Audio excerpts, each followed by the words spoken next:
விஜய் கடைசி பிரச்சாரத்துல நீங்க கரூர்ல இருந்து கோவை வந்ததுக்கு உங்களோட அடிமைன்னு சொல்லி குறிப்பிட்டு ஒரு விமர்சனம் பண்ணிருக்காங்க.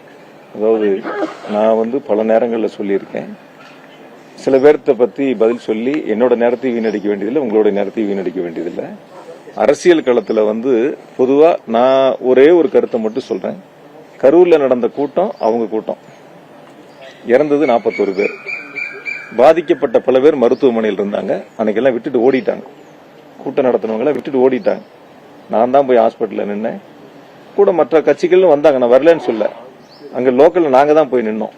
போய் நின்று மக்களுக்கு தேவையான உதவிகளை செஞ்சோம். அதனால விட்டுட்டு ஓடி போறவங்களை பத்தியோ மக்களை பத்தி சிந்திக்காதவங்களை பத்தியோ நம்ம பேசி நேரத்தை வீணடிக்க வேண்டியது சார்.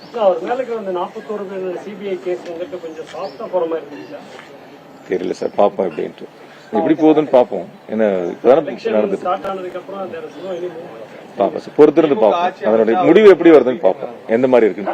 திமுக ஆட்சி அமைச்சுன்னா விஜய் உங்களோட பி டீம்ங்கறாங்க.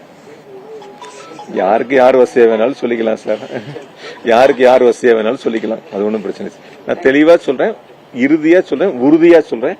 2வது முறையாக மாண்பு தளபதி அவர்கள் முதலமைச்சராக ஆட்சி பொறுப்பை ஏற்பார்கள்.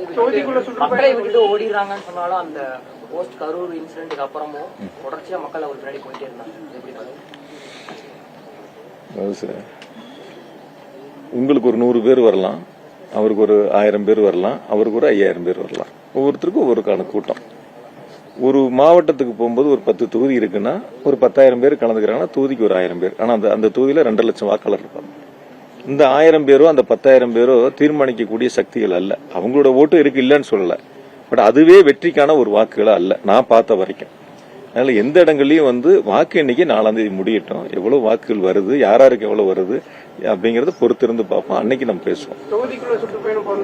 ஒண்ணு மட்டும் நான் உங்களுக்கு ரொம்ப தெளிவா சொல்லிடுறேன். அன்னைக்கே சொன்னேன், நான் பலமுறை அன்னைக்கு ஒரு பேட்டியில கூட சொன்னேன்.